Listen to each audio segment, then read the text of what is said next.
இன்னைக்கு ஆஹ் தலைப்பு பார்த்திருப்பீங்க, மூத்தவனாய் இராவிட்டாலும். நான் நம்ம வெப்பமே வேதம் வாசிக்கும் பொழுது ஒரு காரியத்தை என்ன தெரிஞ்சுக்கணும் அப்படின்னா, ஆஹ் யூத கலாச்சாரம் பழைய ஏற்பாட்டிலே ஆண்டவர் நமக்கு சொல்லி கொடுத்த காரியங்களையும் நாம் ஞாபகத்திலே வைத்துக் கொள்ளும். ஏன்னா பழைய ஏற்பாட்டின் நிழல் தான் பழைய ஏற்பாடு. அதோடைய உருவம் தான் புதிய ஏற்பாடு. எது மறைக்கப்பட்டதோ பழைய ஏற்பாட்டுல, புதிய ஏற்பாட்டுல அது தெளிவாக்கப்பட்டது. சரியா? சோ அப்போ எப்பவுமே பழைய ஏற்பாடையும் நம்ம மறந்துடக்கூடாது. நிறைய பேர் நான் புதிய ஏற்பாடு மட்டும் தான் படிக்கிறேன், அதுவும் மத்தேயு, மார்க்கு, லூக்கா, யோவான் ஆண்டவர் சொல்றதை படிக்கிறேன் அப்படின்ட்டு நிறைய பேர் போறோம். ஆனா பழைய ஏற்பாடு ஒவ்வொரு அதிகாரமும் ஒவ்வொரு புத்தகமும் ஆண்டவராகிய இயேசு கிறிஸ்துவை வெளிப்படுத்தி கொண்டிருக்கிறது. நல்லா ஞாபகம் வச்சுக்கோங்க. சோ அப்படின்னு பாத்தீங்க அப்படின்னா, ஆஹ் இப்போ இன்னைக்கு ஃபர்ஸ்ட் ஒரு வசனம் உபாகமம் 21:15 இருந்து வாசிக்கலாம். இந்த இடத்துல ஆண்டவர் ஒரு கட்டளையே கொடுக்கிறாரு. என்ன கொடுக்கிறாருன்னா, உபாகமம் 21:15 இருந்து வசனம் சொல்லுது, 2 மனைவிகளையுடைய ஒருவன். நல்லா கவனிங்க. 2 மனைவிகளுடைய ஒருவன் ஒருத்தியின் மேல் விருப்பாயும் மற்றவள் மேல் வெறுப்பாயும் இருக்க, இருவரும் அவனுக்கு பிள்ளைகளை பெற்றார்களே ஆகில். நல்லா தெளிவா வசனம் சொல்லுது. 2 மனைவிகள் இருந்தால், ஒரு மனைவி மேல அந்த கணவன் ரொம்ப விருப்பமா இருக்கான், இன்னொரு மனைவி மேல கணவனுக்கு விருப்பம் இல்ல, வெறுப்பா இருக்கான். வசனம் சொல்லுது விருப்பம் இல்லைன்னு கூட சொல்லல, வெறுப்பாய் இருக்க இருவரும் அவனுக்கு பிள்ளைகளை பெற்றார்களே ஆகில், முதற் பிறந்தவன் வெறுக்கப்பட்டவளின் புத்திரன் ஆனாலும், அவனுக்கு அந்த மனைவியே பிடிக்கல, ஆனா அவள் முதல் பிள்ளையை பெற்றுவிட்டால், சப்போஸ் முதல் பிள்ளையை அந்த வெறுத்தவள் பெற்றுவிட்டால், தகப்பன் தனக்கு உண்டான ஆஸ்தியை தன் பிள்ளைகளுக்கு பங்கிடும் நாளில் வெறுக்கப்பட்டவளிடத்தில் பிறந்த முதற் பேரானவனுக்கு சேஷ்ட புத்திர சுதந்திரத்தை கொடுக்க வேண்டுமே அல்லாமல் விருப்பப்பட்டவளிடத்தில் பிறந்தவனுக்கு கொடுக்கல் ஆகாது. நல்லா புரிஞ்சுக்கோங்க. மறுபடியும் சொல்றேன், வெறுப்பா இருக்கிறவள் ஒரு பக்கம், விருப்பப்பட்டவள் ஒரு பக்கம். 2 மனைவிகள் இருக்காங்க. அதுல வெறுக்கப்பட்டவளுக்கு ஒரு பிள்ளை, அதுதான் முதல் பிள்ளையா பிறக்குது. வசனம் சொல்லுது, அவள் ஒருவேளை வெறுக்கப்பட்டவளுக்கு பிறந்தாலும் அவள் முதற் பேரானவன், அவன் தான் சேஷ்ட புத்திரன், அவனுக்கு தான் ரெட்டிப்பான பங்கு போக வேண்டும். வசனம் சொல்லுது, அடுத்து வெறுக்கப்பட்டவளிடத்தில் பிறந்தவனை சேஷ்ட புத்திரனாக அங்கீகரித்து தனக்கு உண்டான ஆஸ்திகளில் எல்லாம் 2 பங்கை அவனுக்கு கொடுக்க வேண்டும். அவன் தன் தகப்பனுடைய முதற் பலன், சேஷ்ட புத்திர சுதந்திரம் அவனுக்கே உரியது. இதுதான் ஆண்டவர் கொடுக்கிற கட்டளை. என்னன்னா, எப்படியா இருந்தாலும் யாரா இருந்தாலும் முதல்ல பிறந்தான் அப்படின்னா அவன் தான் சேஷ்ட புத்திரன், அவன் தான் தகப்பனுடைய சொத்துக்கு, ரெண்டத்தனையான சொத்துக்கு வாரிசு. அதுக்கப்புறம் எத்தனை பிள்ளைகள் பிறந்தாலும் அதிகபட்ச சொத்து யாருக்கு போகணும் அப்படின்னா சேஷ்டபுத்திரனுக்கு போகணும். இதுதான் ரூல். ஆனா ஒரு வசனம் சொல்லுது பாருங்க, இதுதாங்க பழைய புதிய ஏற்பாட்டுடைய ஒரு வெளிப்பாட நீங்க பழைய ஏற்பாட்டுல பார்க்கலாம். ரூல் என்ன, நியாயப்பிரமாணம் என்ன சொல்லுது அப்படின்னா, முதல் பிறந்தவன் தான் சேஷ்டபுத்திரன், அவனுக்கு தான் எல்லாமே போகும். இதுதான் நியாயப்பிரமாணம். ஆனா 1 நாளாகமம் 26:10 எடுங்களேன். 1 நாளாகமம் 26:10 நீ வாசிச்சீங்கன்னா, மெராரியின் புத்திரரில் ஓசா என்பவனுடைய குமாரர்கள் சிம்ரி என்னும் தலைமையானவன். அங்க ஒரு வேர்டிங்க ஆண்டவர் ஆட் பண்றாரு இந்த வசனத்துல. என்ன ஆட் பண்றாருன்னா, இவன் மூத்தவனாய் இராவிட்டாலும், நல்லா கவனிங்க, இவன் மூத்தவனாய் இராவிட்டாலும் இவன் தகப்பன் இவனை தலைவனாக வைத்தான். இதுதான் கிருபை. ஏன்னா நியாயப்பிரமாணம் சொல்லுது, மூத்தவன் எப்படி இருந்தாலும், அவன் வெறுக்கப்பட்டவளுக்கு பிறந்தாலும், அவன் என்ன பண்ணாலும், என்ன நடக்கணும் அப்படின்னா மூத்தவனுக்கு தான் சிரேஷ்ட புத்திர பாகம் போகணும். அவன் தான் தலைவனா இருக்க வேண்டும், அவன் தான் அடுத்து ராஜ்யத்தை கட்ட வேண்டும், அவன் தான் வீட்டை கட்ட வேண்டும். எல்லாத்தையும் அந்த சிரேஷ்ட புத்திர பாகத்துல இருக்கிறவனுக்கு தான் தரணும். நான் இந்த வசனம் சொல்லுது, இவன் மூத்தவனா இராவிட்டாலும், இதை அப்படியே நம்மளுக்கு இம்ப்ளிமெண்ட் பண்ணிக்கோங்களேன். நமக்கு தகுதியே இல்லாவிட்டாலும் நமக்கு அந்த சேஷ்ட புத்திர பாகத்துக்கான தகுதி இல்லாவிட்டால் நம்மை ஆண்டவர் தலைவனாக வைத்திருக்கிறார் இல்ல. சோ இதற்கு நீங்க எக்ஸாம்பிளா பாத்தீங்கன்னா பழைய ஏற்பாட்டிலேயே பல எக்ஸாம்பிள்ஸ் இருக்கு. எல்லாத்தையும் வசனம் வாசிச்சா நமக்கு நேரம் பத்தாது. ஆதியாகமம் 49:3 வசனம் சொல்லுது, யாக்கோபு எல்லாரையும் ஆசீர்வதிக்கும் போது சொல்றாரு, ரூபனே நீ என் சிரேஷ்ட புத்திரன். என்ன சொல்றாரு? ரூபன்னா சிரேஷ்ட புத்திரன் இல்லையா? வசனம் சொல்லுது, நீ என் சத்துவமும் என் முதற் பலனுமானவன், நீ மேன்மையில் பிரதானமும் வல்லமையில் விசேஷமானவன். இப்போ ஆண்டவருடைய அந்த நியாயப்பிரமாண அந்த வசனத்தின்படி ரூபனுக்கெல்லாம் அதிகமாய் பங்கு போயிருக்கணும், எல்லாமே போயிருக்கணும். ஆனா பாருங்க, ராஜ்யபாரம் யாருக்கு போகுது அப்படின்னா யூதாவுக்கு. ஆசீர்வாதம் யாருக்கு போகுதுன்னா யோசேப்புக்கு போகுது. நீங்க அவனுடைய ஆசீர்வாதத்தை படிச்சு பாருங்களேன். யோசேப்பு கனி தரும் திராட்சை செடி அப்படி அப்படின்னு சொல்லி அப்படியே யோசேப்புக்கு ஆசீர்வாதம் போகுது. ஒரு பக்கம் யூதாவுக்கு ராஜ ஆசீர்வாதம் போகுது. அதாவது ராஜரீகம் யார் பக்கம் போகுது? யூதாவுக்கு போகுது. அப்போ இது எல்லாமே ஒரு எக்ஸாம்பிளா ஆண்டவர் கொடுத்துட்டு வர்றாரு. ஏன் சொல்றேன்னு நான் கடைசியா சொல்றேன். ரூபன் தான் சேஷ்ட புத்திரன், ரூபன் தான் ஃபர்ஸ்ட் பையன். ஆனா உனக்கு பெரிய ஆசீர்வாதத்தை ஆண்டவர் அதற்கு பதிலா யாருக்கு கொடுக்குறாரு அப்படின்னா யூதாவுக்கு ராஜரீக ஆசீர்வாதம், யோசேப்பு உலக பிரகாரமான ஒரு அரசாளக்கூடிய ஒரு ஆசீர்வாதம். 2 ஆசீர்வாதத்தை ஆண்டவர் என்ன பண்றாரு? கொடுக்குறாரு.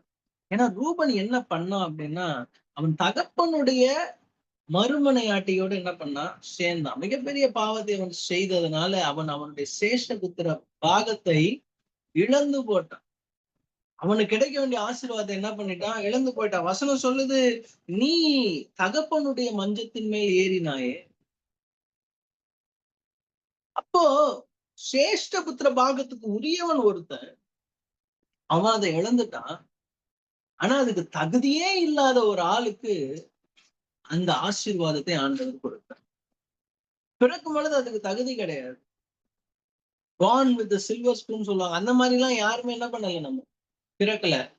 ஆனா அந்த தகுதியை நமக்கு ஆண்டவர் கொடுக்கிறார். அதுதான் கிருபை. பாருங்க, அடுத்தது நீங்க இன்னொரு காரியத்தை நான் சொல்றேன். இந்த யோசேப்புக்கு 2 பிள்ளைகள் பிறக்கிறாங்க. எகிப்துல இருக்கும் பொழுது பிறக்கிறாங்க. ஒரு பிள்ளை, முதல் பிள்ளை பேர் மனாசே, இன்னொரு பிள்ளை எப்ராயிம். யோசேப்புக்கு நல்லா தெரியும், முதல் பையன்தான் சேஷ்ட புத்திர ஆசீர்வாதத்தை பெறுபவர் அப்படிங்கிறது நல்லா தெரியும். சோ அவர் என்ன பண்றாரு அப்படின்னா, ஆஹ் யாக்கோபு, இது குடும்பமா இவங்களுக்கு இந்த பிரச்சனை வருது. ஏன்னா அப்படியே ஃபேமிலியா தலைமுறையா ஈசாக்கு ஆசீர்வதிக்கும் பொழுதும் ஒரு மாற்றம், யாக்கோபு ஆசீர்வதிக்கும் போதும் ஒரு மாற்றம், யோசேப்புடைய பிள்ளைகளை ஆசீர்வதிக்கும் பொழுதும் ஒரு மாற்றம். யோசேப்பு கொண்டு வர்றார் மனாசே இந்த பக்கம், எப்ராயிம் இந்த பக்கம் கொண்டு வர்றாரு. எடுத்துட்டு யாக்கோபு கிட்ட சொல்றாரு, அப்பா, இவர்கள் தான் எனக்கு பிறந்த பிள்ளைகள், இவர்களை நீ என்ன பண்ணணும்? ஆசீர்வதிக்கணும். அதுக்கு முன்னாடி சொல்றாரு, யாக்கோபு சொல்றாரு, இவர்கள் உன் பிள்ளைகள் இல்லை, என் பிள்ளைகள். அதுல இருந்து என்ன ஆயிடுச்சு அப்படின்னா, அவர்களும் என்ன பண்ணிட்டாங்க? 12 கோத்திரத்துல ஆட் ஆயிட்டாங்க. நீங்க பாத்தீங்கன்னா கொஞ்சம் லேவி கோத்திரம் அதுக்கப்புறம் பங்குல வராது. ஆனாலும் 12 கோத்திரம்னு சொல்லுவாங்க இல்லையா? சில பேர் தெரியாதவர்களுக்காக நான் சொல்லுகிறேன். ஏன் 12 கோத்திரம்? லேவி தான் கணக்குல வரலையே, அப்ப 11 தானே வரணும் அப்படின்னா, இந்த லேவிக்கு பதிலாக ஆண்டவர் யோசேப்புக்கு 2 பங்கை என்ன பண்ணாரு? கொடுத்தார். அதுதான் ஆசீர்வாதம். அது ரூபனுக்கு கிடைக்க வேண்டிய ஆசீர்வாதம், இரட்டத்தனையான ஆசீர்வாதம்னு சொன்னேன் இல்லையா? சேஷ்ட புத்திரனுக்கு தான் இரட்டத்தனையான ஆசீர்வாதம் வரணும். ஆனா யோசேப்பு எத்தனாவது பையன் தெரியுமா? 11வது பையன். 1வதுக்கு கிடைக்க வேண்டிய ஆசீர்வாதத்தை ஆண்டவர் 11வது மகனுக்கு கொடுத்தார். அப்போ சேஷ்ட புத்திர பாகத்துக்கு தகுதியானவன் தான் ரூபன். பிறக்கும் பொழுது தகுதியுடைய அவன் தான் ஃபர்ஸ்ட் பார்ன். பிறந்தோன்னு சொல்லியிருப்பாங்க, என்னுடைய சேஷ்ட புத்திரன் பிறந்துட்டான் அப்படின்னு சொல்லியிருப்பாங்க. ஆனா செய்த காரியங்கள், செய்த கேவலமான பாவங்களினால அவன் என்ன பண்ணிட்டான்? சேஷ்ட புத்திரனுடைய அந்த ஒரு ஸ்லாக்கியத்தை இழந்து, அந்த சேஷ்ட புத்திர பாகம் யாருக்கு கிடைச்சதுன்னா யோசேப்புக்கு கிடைச்சது. ஏன் தெரியுமா? இரட்டத்தனையான ஆசீர்வாதம். அவன் பேர்ல 2 கோத்திரம் இருக்கு. மனாசே கோத்திரம், எப்ராயிம் கோத்திரம். இதுதான் ரெட்டத்தினே நாசம். இவன் யோசிச்சுட்டு வரான், எனக்கு 2 பிள்ளைகள் இருக்கு, இதுல என்ன பண்ணலாம்? சிரேஷ்ட புத்திரன் யாரு? மனாசே. மனாசேவை லெஃப்ட் ஹேண்ட் பக்கம் கூட்டிட்டு போறான். ஏன்னா அப்பதான் யாக்கோபுடைய ரைட் ஹேண்டு அவன் தலைமையில வரும். இவனுடைய லெஃப்ட் ஹேண்ட்ல மனாசேவை கூட்டு போறாரு. ஏன்னா அவருக்கு தெரியும் இவர் தான் ஃபர்ஸ்ட் பையன் மனாசே. சரி, அப்போ அப்பாவோட கை ரைட் ஹேண்ட் என்ன வரும், ஒரு மேல வந்துரும் அப்படின்னு சொல்லிட்டு கூட்டு போறாரு.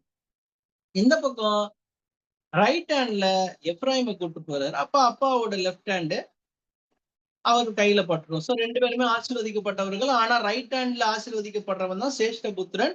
அவன் இரட்டத்தனையான பங்கை பெறும். ஆனா யாக்கோபு யாருன்னு இவருக்கு தெரியாது. ஏன்னா ரொம்ப நாள் டச் விட்டு போச்சு. நடுவுல ஒரு 20 வருஷம் என்ன பண்ணிட்டாரு, எகிப்துல போய் இருந்ததுனால. யாக்கோபு மிகப்பெரிய தீர்க்கதரிசி. யாக்கோபு ஆதியாகமம் 49ஆம் அதிகாரத்துல எடுத்தீங்கன்னா அவருடைய தீர்க்க தரிசனம் தெளிவா வரும். ஏன்னா நிறைய பேர் சொல்றாங்க, நிறைய பேரு சொல்லுவாங்க, என்ன சொல்லுவாங்கன்னா, அந்தந்த பிள்ளைகளுக்கு கொடுத்த ஆசீர்வாதம்னு நினைப்பாங்க. ஆனா வசனம் அப்படி சொல்லல. தெளிவா சொல்லுது. ஆதியாகமம் 49ல 1ஆம் வசனத்துல, யாக்கோபு தன் குமாரரை அழைத்து, நீங்கள் கூடி வாருங்கள், கடைசி நாட்களில் உங்களுக்கு நேரிடும் காரியங்களை அறிவிப்பார். நல்லா கவனிங்க. தீர்க்க தரிசனம் சொல்றாரு யாக்கோபு. என்ன நாட்கள்னா, இப்போ நடக்கிற காரியங்களை அப்போ சொல்றார்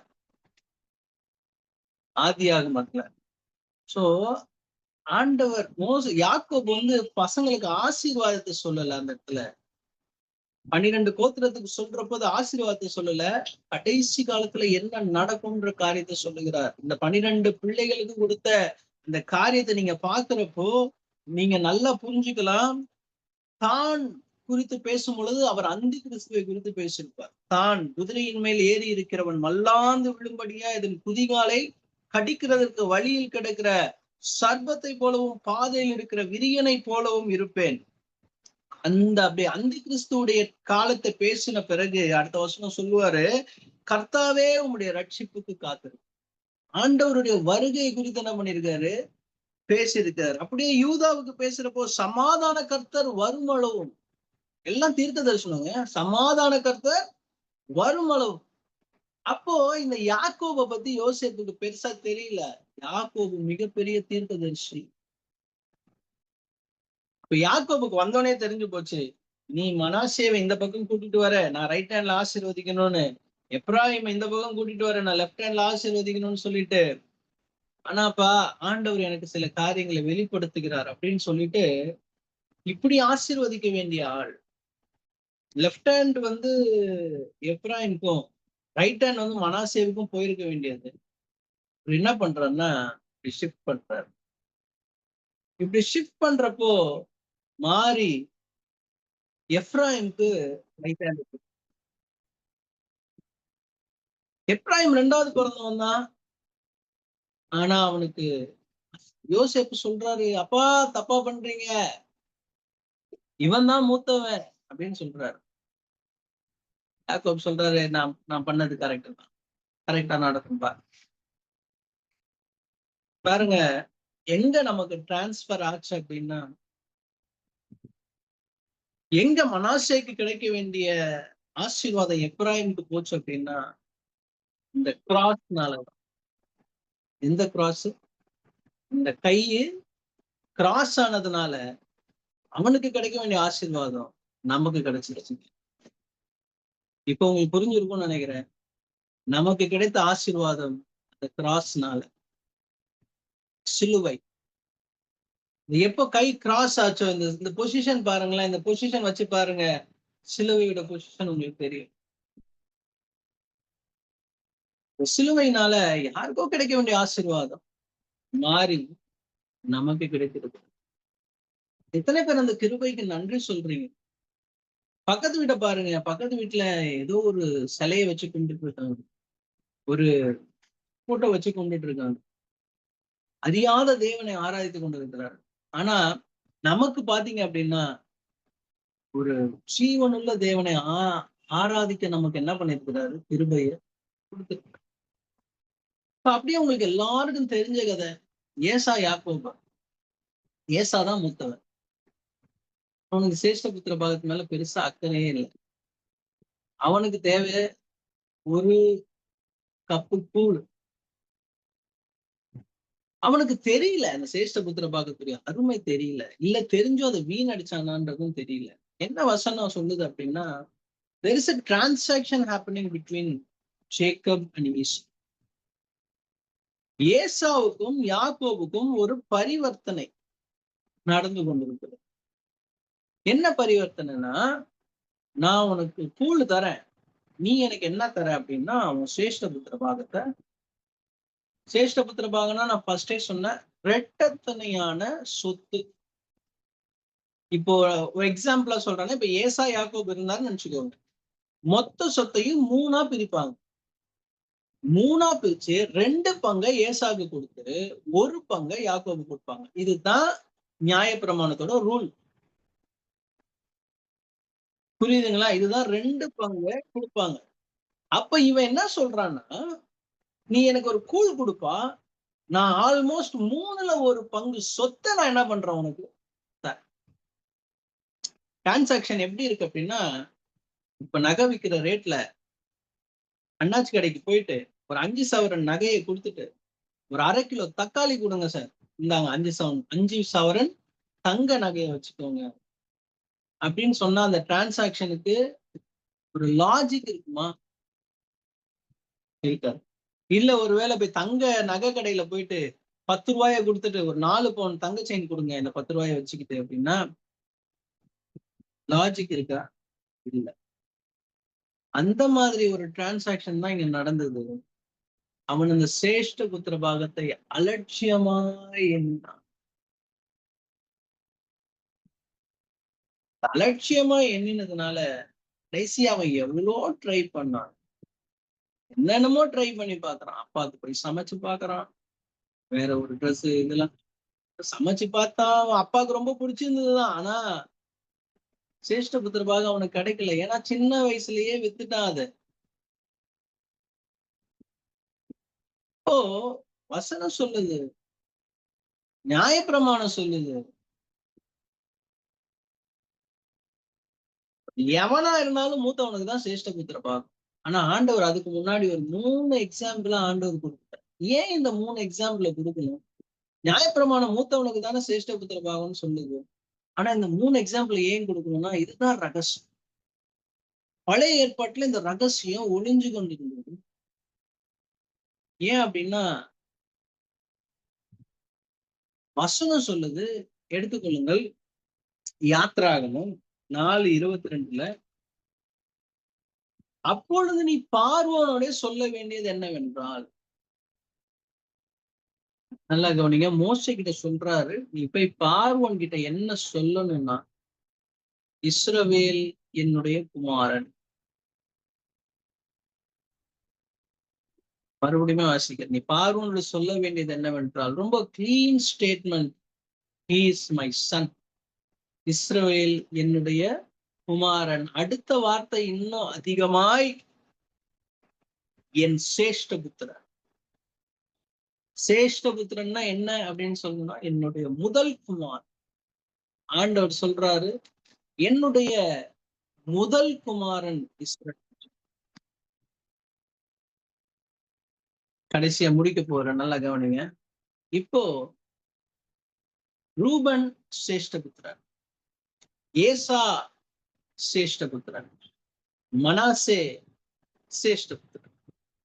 இவர்கள் 3 பேரும் சேஷ்ட புத்திரர்களா இருந்தால் ஆண்டவர் ஆசீர்வாதத்தை அடுத்த ஆளுக்கு என்ன பண்ணிட்டார்? கொடுத்துட்டார். இத ஒரு டெம்ப்ளேட்டா வச்சுதான் ஆண்டவர் புதிய ஏற்பாட்டுக்கு வர்றார்.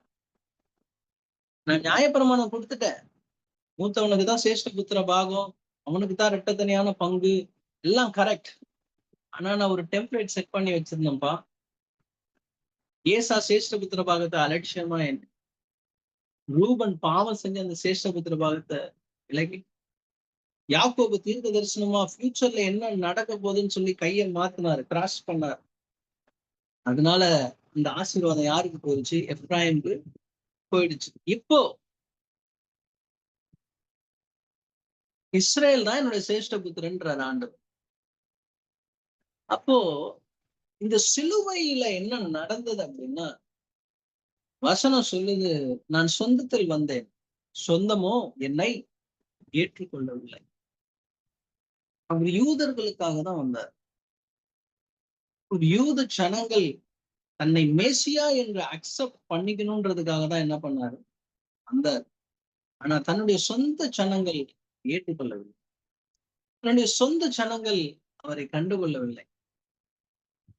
இப்போ இந்த கிராஸ்ல இந்த சிரேஷ்ட புத்திர பாகம் மாறி,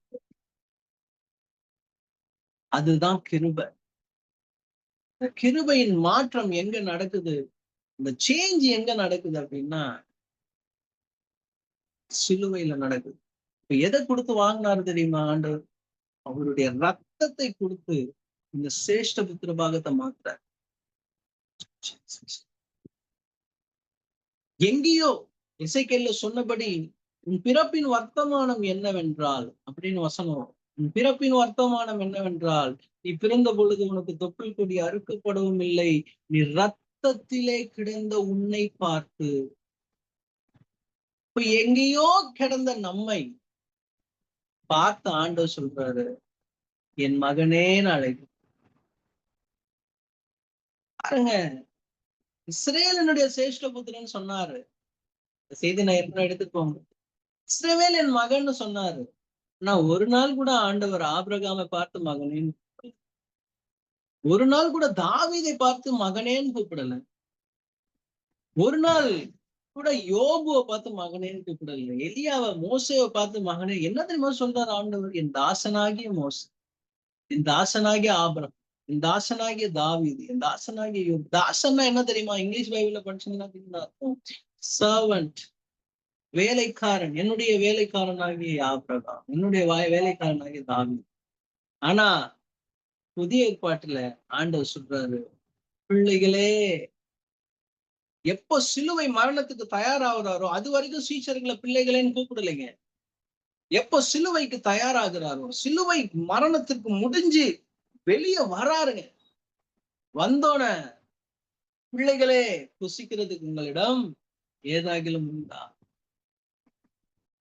எங்க டிரான்ஸ்பர் ஆகுதுன்னா சிலுவையில டிரான்ஸ்பர் ஆகுது அந்த பிள்ளை, இந்த சிரேஷ்ட புத்திர பாகம். நம்ம ஃபர்ஸ்ட் சொன்ன வசனத்தை ஞாபகம் வச்சுக்கோங்க. இவன் மூத்தவனாய் இராவிட்டாலும் அவன் தகப்பன் இளையவனே அவனுக்கு தலைவனாக. நம்ம மூத்தவன் கிடையாது, இஸ்ரேல் தான் மூத்தவன். இஸ்ரேல் தான் சிரேஷ்ட புத்திர பாகம். அவனுக்கு தான் எல்லா ரைட்ஸும் இருக்கு. 3/2 பங்கு ரைட்ஸ் அவனுக்கு தான். இன்னொன்னு கேட்டீங்கன்னா நம்ம இளையவன் கூட கிடையாது. கெட்டகுமாரனுடைய கதையில இளையவன் எங்கேயோ போயிடும், அந்த இளையவன் கூட கிடையாது. நம்ம ஒரு அநாத பிள்ளை, எங்கேயோ கிடந்த ஒரு அநாத பிள்ளைய ஆண்டவர் தூக்கிட்டு வந்து இந்த சிரேஷ்ட புத்திர பாகத்தை கொடுக்கிறார். இதுதாங்க கிருபை. ஆண்டவருடைய கிருபை நினைத்து ஸ்தோத்திரம் செய்யுங்க. இன்னைக்கு யோசிங்க, ஆண்டவரே நான் மூத்தவர்கள் கிடையாது, நான் மூத்தவனே கிடையாது. சிரேஷ்ட புத்திர பாகம் இஸ்ரேலுக்கு தானே ஆண்டவரை போயிருக்கணும். என் மேல ஏன் ஆண்டவரை கிருபையா இருக்கிறீங்க, என் மேல ஏன் ஆண்டவரை அன்பு வைக்கிறீங்க அப்படின்னு ஜெபம் பண்ணுங்க. ஆண்டவருக்கு நன்றி சொல்லுங்க. மூத்தவனா இராவிட்டாலும் தகப்பன் இந்த இளையவனை தலைவனாக. அதனால்தான் டெம்ப்ளேட் செட் பண்றாரு ஏசா யாக்கோபு. ஏன்னா யாரும் ஃபியூச்சர்ல கேள்வி கேட்க கூடாது. ஏன்பா யாக்கோபு ஆசீர்வதிச்சீங்க? ஏன்னா நான் ஃபியூச்சர்ல ஆண்ட்ரூ ஆசீர்வதிக்கணும். ஆண்டவரே ஏன்பா யோசேப் ஆசீர்வதிச்சீங்க ரூபனை விட்டு? ஏன்னா ஃபியூச்சர்ல நான் ஜெப்ரி ஆசீர்வதிக்கணும். அப்போ வசனத்திற்கு விரோதமா என்னால என்ன பண்ண முடியாது, போக முடியாது. அப்போ இவர்கள் என்னை வெறுத்தாங்க, புறஜாதிகள் என்னை ஏற்றுக்கொண்டார்கள். அதனால நான் சிலுவை மரணத்தில் அவர்களை குமாரனாய் மாற்றினேன். அவர்கள் தான் என் சிரேஷ்ட புத்திரர்கள், அவர்களுக்கு தான் ஆசீர்வாதம். இதுதான் கிருபை. ஆமென். கர்த்தர் உங்களோடு கூட இருப்பாரா?